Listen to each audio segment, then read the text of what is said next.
Greetings gamers, welcome to part 31 of my Let's Play Fire Emblem 9 Path of Radiance, and in today's episode, much ado about the story as well as Ike's wondrous promotion. I'm very excited for that, as it is going to uncap Ike and give him some much needed buffs. You have done excellent work, Ike.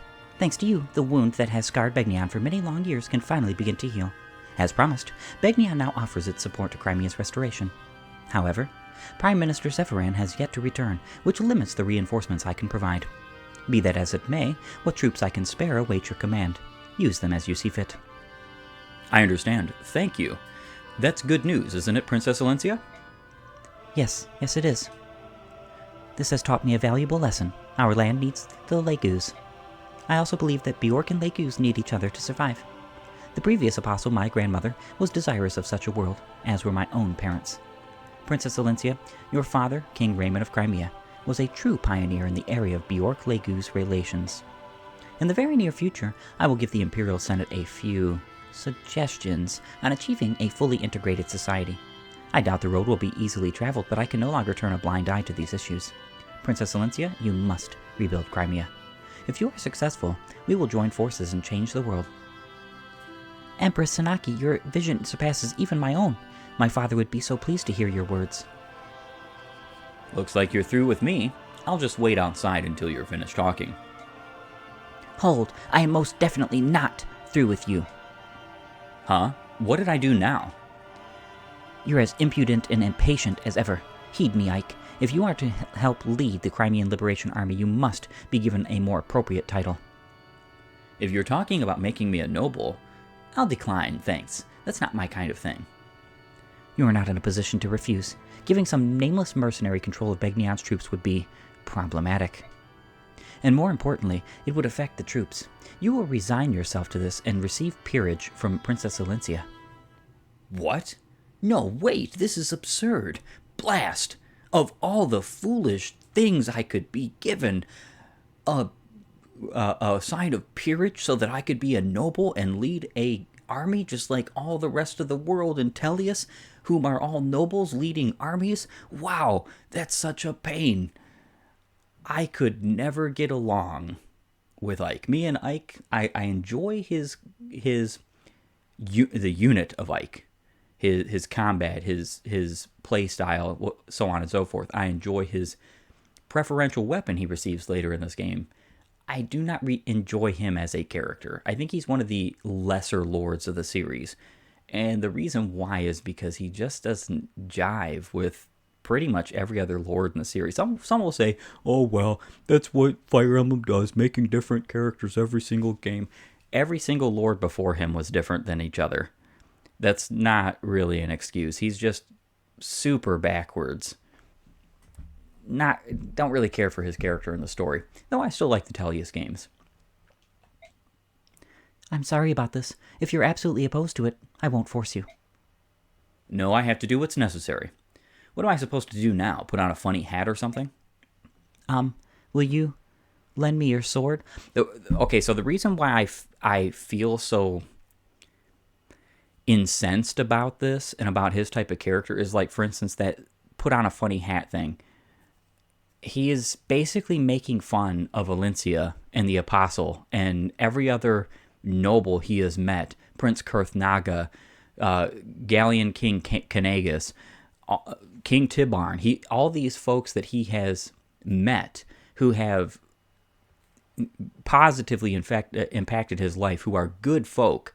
He's making fun of these folk because they all have peerage. They are all kings and queens and rulers and authoritarians. And it's just like, man, you don't have any kind of respect in your body. Considering who Grail is, being Gawain, one of the 4 original riders of Daeon, as we learned through the Black Knight's mouth, you would think that Ike would have even a little bit of respect and decency for others. But he doesn't. He only has respect for the political folks, the people who don't deserve it. Thank you. Now may I ask you to kneel before me? Thank you. All right, let me begin. In the name of House Crimea, I hereby grant you the title and rank of Lord and all the honors it conveys. Rise, Lord Ike. And here I am, the best part of Ike. Well, maybe second best. I do like his preferential sword we get later.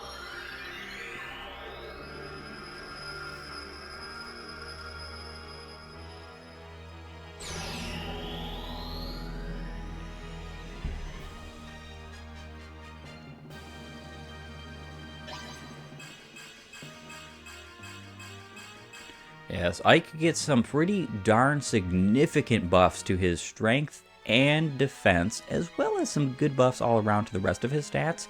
+1 movement is... Or was that +2? No, it was +1. I believe he now has 7 movement? Yes. And previously he had 6. The fact that he still has more resistance... basically than his defense after promotion is kind of wild, especially because he's not that far away from max resistance. I truly appreciate it. It is done. What an odd feeling. Aha, your new rank suits you. I completely agree. Yes, it truly does. I suppose. Not that it matters to me.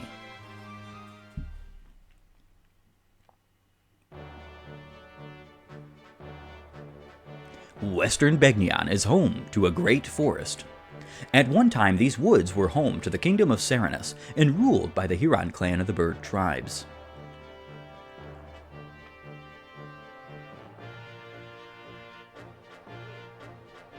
Following the Serenus massacre, the forest lost its color and vitality. Some said it was the sorrow of the Blanker herself, made real. For 20 long years, the devout citizens of Begnion trembled in shame and loathing over the crime they had committed. The Begnion Empress Apostle Sanaki stepped forward as a representative of her countrymen.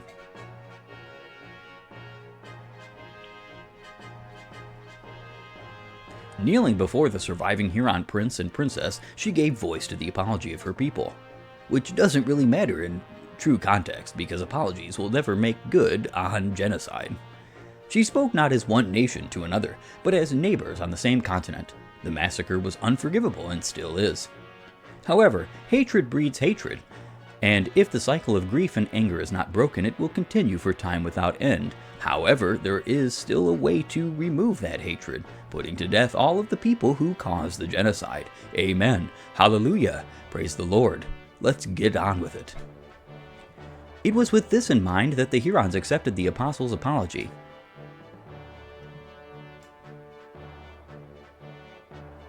And so it was that Serenus Forest was returned to its former glory.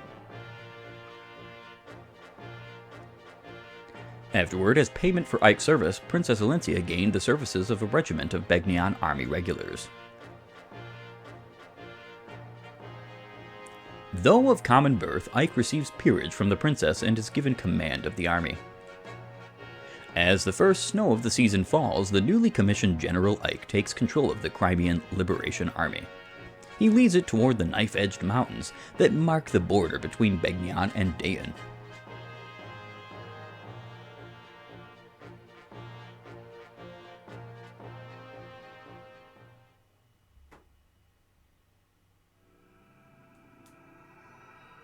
Chapter 18, Crimea Marches. So they've left Begnion, have they?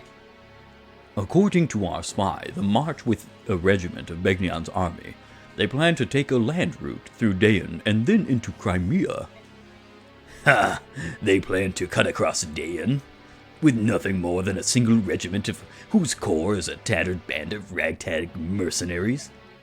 Gawain's son leads this rabble, yes? How does he stand up to his father's legacy? He doesn't. He's just a boy, not yet worthy of his father's name. Huh, disappointing. Though his skill with a blade is rough, there is something uncanny about him. People seem drawn to him. And not just Begnion's apostle either. He's also gained the trust of the Serenus survivors, and of King Phoenicius as well. The Hurons are alive? It appears that 2 members of the royal family survived. Look how nicely the table's been set for us. Bring one of them to me, I care not which, and I want the medallion as well. As you wish.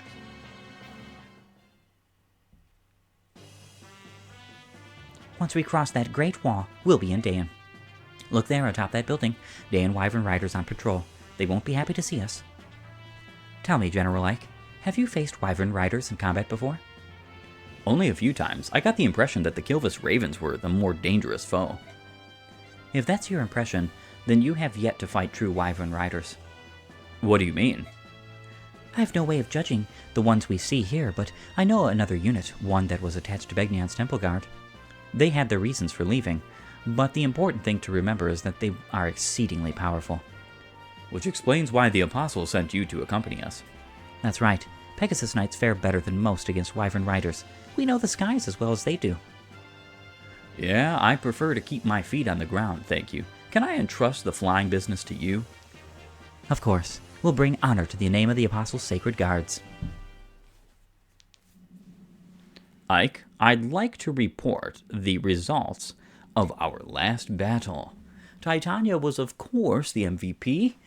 I still have a lot of gold. Only earned 1962. I'm guessing that is... well, that's a terrible year in American history. But I'm guessing that is... from selling?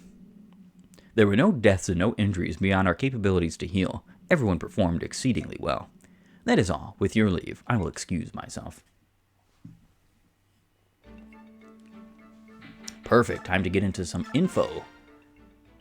General Ike, all troops are ready to move out. All right, can you have them wait? Do you want them to fall out and wait in the rank tents, or would you rather they form up and stand at attention? Go ahead and have them stand down. I'll call them when I'm ready. Yes, sir. Begging your pardon, sir. All troops have been ordered to stand down. However, General Tanith requests her orders. Are her Pegasus Knights to stand down as well? Am I supposed to decide that too? General Ike, you have been given command of the entire army, sir. We will not move without your orders, sir. General Tanith's troops are to follow General Tanith's orders.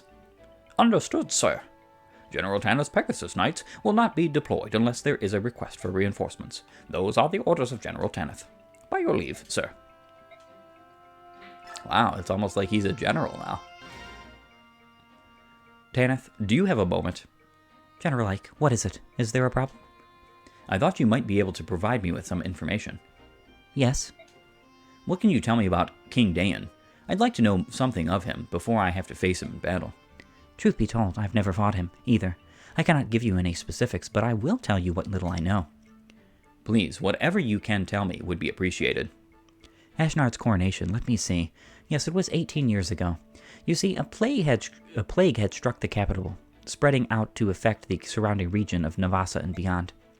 Ashnard was crowned the year after that great tragedy finally subsided. In the entire history of Tellius, no calamity has claimed the lives of so many Bjorken Legus, not since the Great Flood.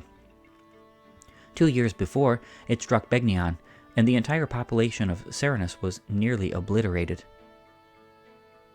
2 years before it struck Begnion? Are you trying to say that a plague killed the I'm not really understanding this here. The year after that, close to 1,000 Bjork, nobles and peasants alike, perished in Dayan. Nobles, you say? So the royal family fell victim to this plague as well? Yes, the reigning king and queen and some 20 or so princes and princesses fell ill, and everyone who fell ill perished. For a time, the people despaired of losing the entire royal bloodline of Dayan. It seemed that none would survive. And yet Ashnard survived. He did. It is quite interesting. In a sense, you see, his name was never mentioned in any talk of succession before that time.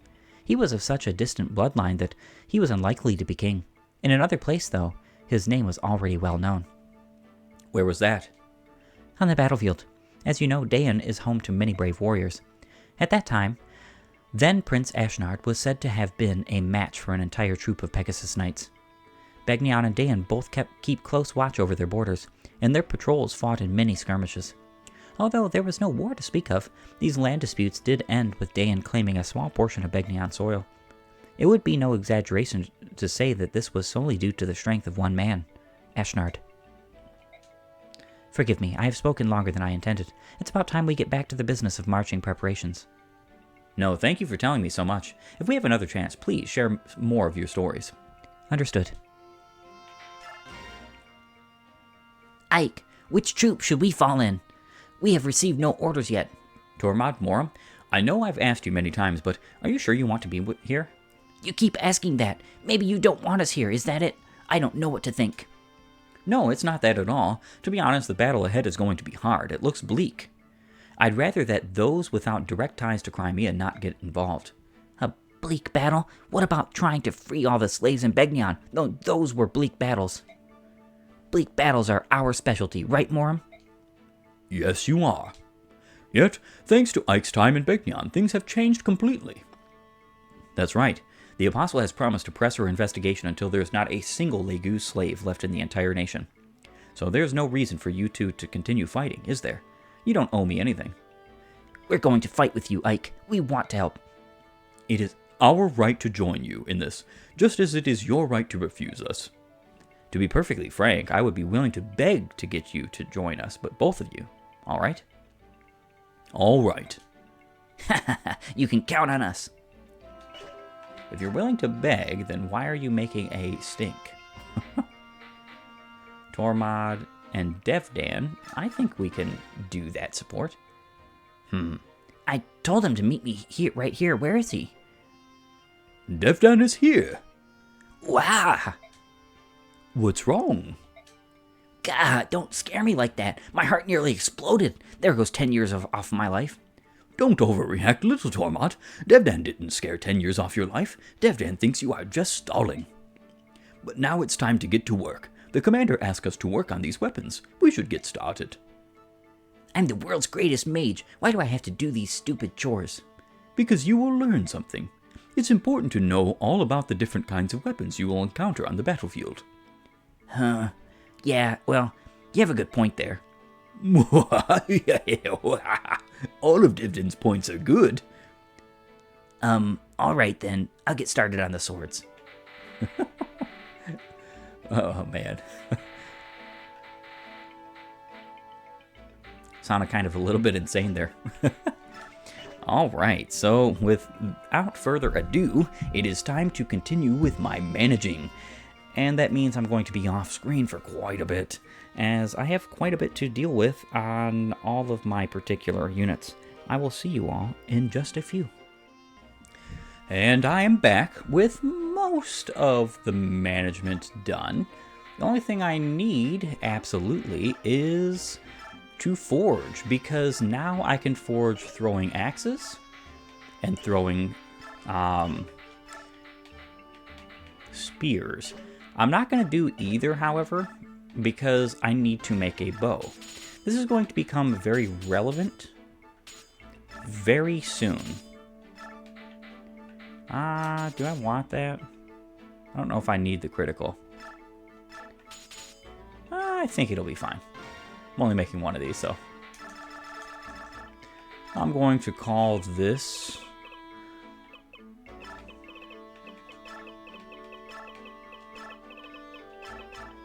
marked. And it's going to be a nice green.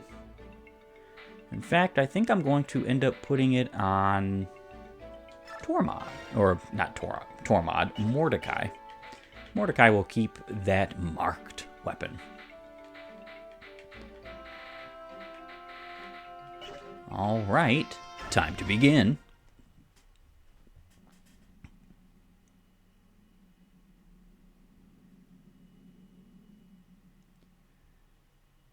Tor Garen.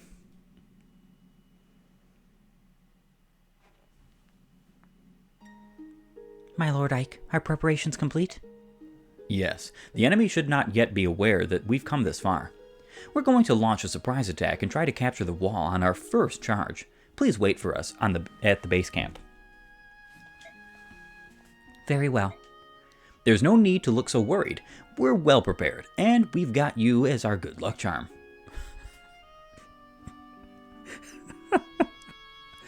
Thank you for that, but do be careful, my lord Ike.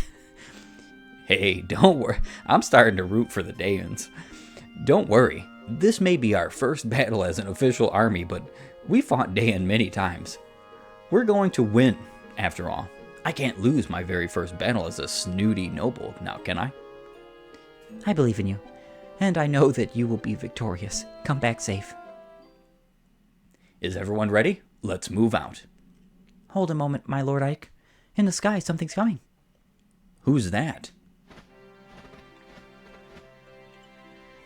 Ah, Ike, well met. It appears that you're getting ready for your first battle as Crimea's army. And you're escorting the Huron siblings back to Phoenicius, right? That was the original plan, but someone here insisted that we follow you, quite unreasonably, I might add. You treated us with courtesy, Bjork. We must act accordingly. Isn't that so, Leanne? You said your name was Ike, correct? Yes. You aided my sister and me during a time of danger. We Hurons hold courtesy in high esteem. We must repay our debt to you. That's really not necessary. We are practitioners of seed magic. We cannot fight, but we can imbue our allies with strength. If you so wish it, I will travel with you. In this way, I will repay you for what you have done. Okay, so another choice. Path of Radiance is full of really cool choices, in some of which I never really understood the full scope of them, like for instance the potential of being able to gain 50,000 gold if you don't recruit Volk. If that is the case, believe you me, and I mean believe you me, I am ditching him for the rest of my playthroughs, period.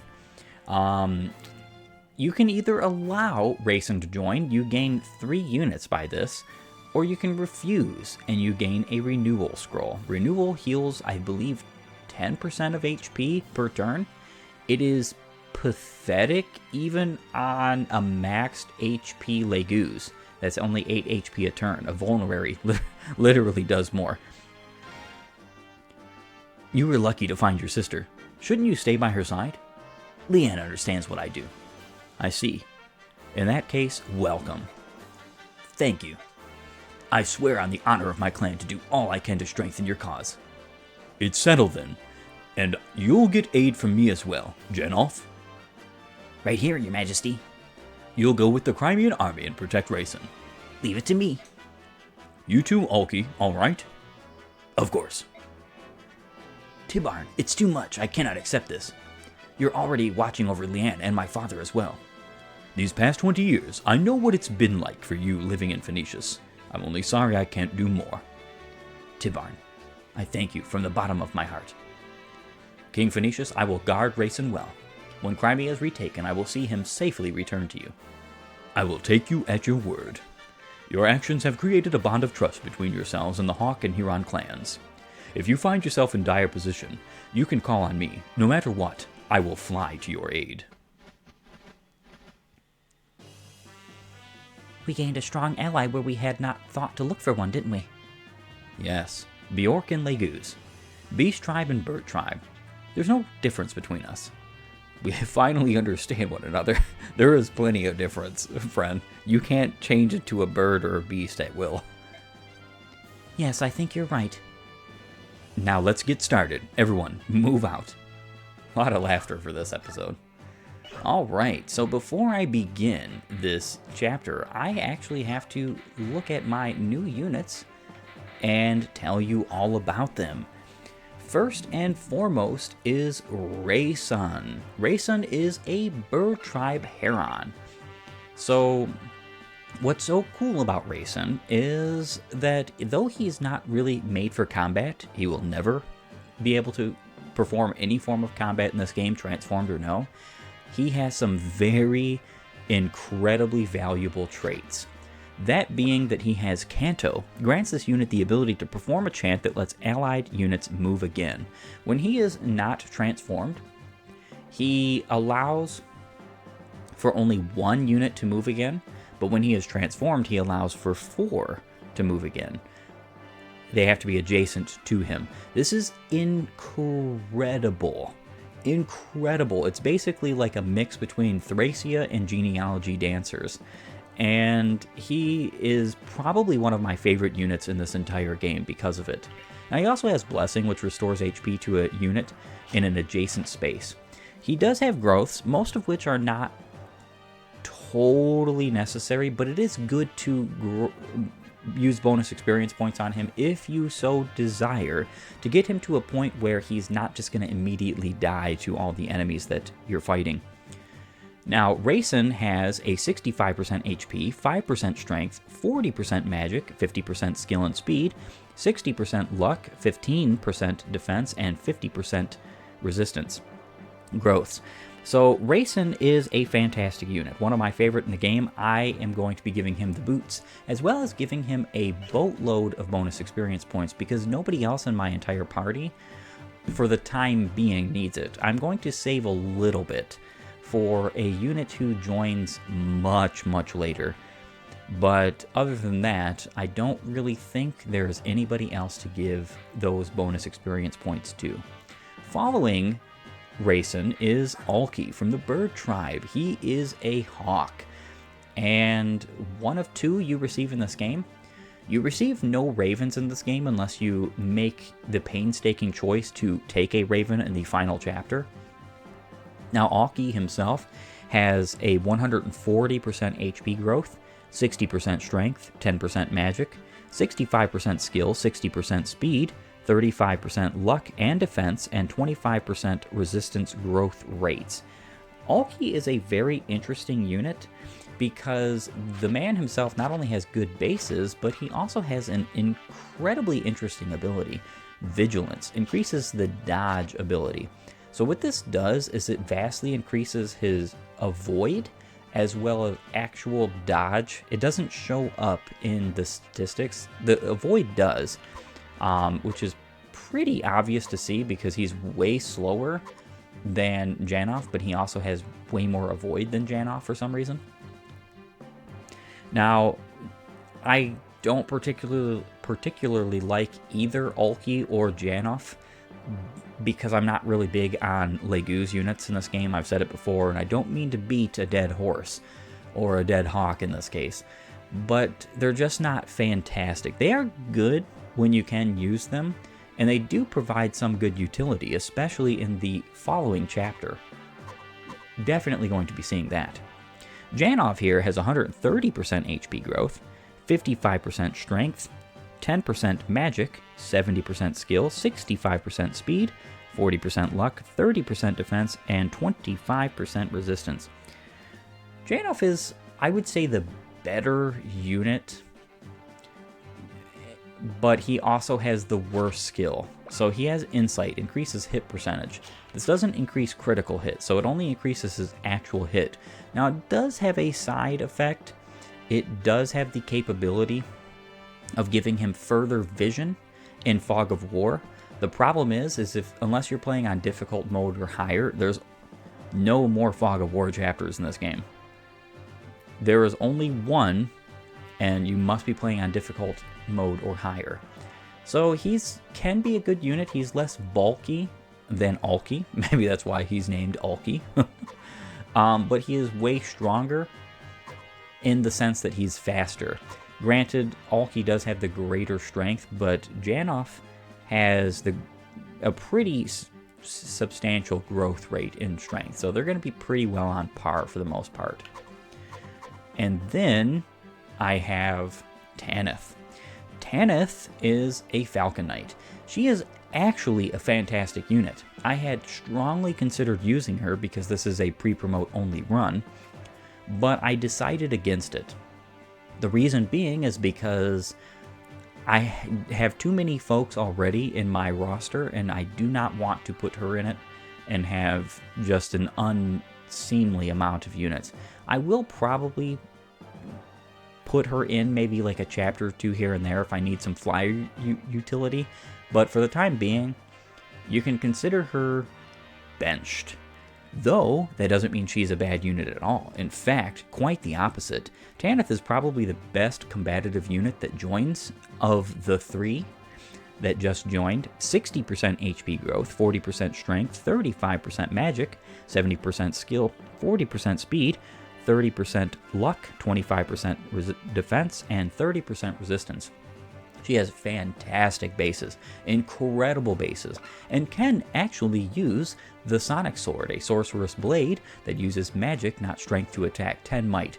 This does have 20 might against all flying units in this game, which makes it actually quite exceptionally good. 70 hit, 9 weight. She has 10 magic, so she is competent with it, and her cap is 20. She's likely to get close to her cap, but not exactly get her cap. Now, she has an A rank in swords and a B rank in lances, which is pretty good, alongside a preferential personal skill, one that you do not see on anyone else in this game or anyone else in this entire series. Reinforce allows unit to call partner reinforcements. She can do this twice per chapter, and each time she calls 3 units to her reinforcements. 1 Falcon Knight and 2 Pegasus Knights. So you can have up to 6 partner units that you can indirectly control using Ike's yellow unit commands per chapter. Is this useful? Yes, it's actually incredibly useful in certain strategies. It's not something I'm going to be dealing with very much so. Now, one thing I did want to mention about the legues that I have received in this chapter is that Racing starts with a 0 gauge at all times, and Hurons have either the slowest or the second slowest gauge in this game. Now, if they're attacked, their gauge goes up extremely, but also goes down extremely. So you can use that to your advantage, though I don't necessarily recommend it unless he's fully trained and can vastly handle himself. Alki has 5 transformation gauge, which means he's several turns away from being transformed, but Janeth is just like Leave. He transforms immediately, which is awesome. It is something that does save him quite a bit for usage sake, and is a reason to have him just like Leave, which means I will probably be using him to some degree in some chapters for initial help. I don't want to just throw away legues completely. That's why I have been using them, though I don't necessarily recommend them. I want to use them to some degree so that you can see what you're getting, so that you can see that they are decent for what they have, but they do have great flaws. Now, with that being said, this is going to be the end of my episode. Unfortunately, that means this chapter is going to have to hold off until next time, and in the interim, I am going to be greatly buffing my army, rearranging things and managing skills as well, and weapons, specifically that Sonic Sword. I bet you all know exactly who that's going to. Mist has exactly her cap in magic, so that's going to be fantastic. I want to thank you all for joining me. If you like my content, please upvote and follow, or like and subscribe depending on your platform of choice, and while you're at it, have a great and glorious day gaming.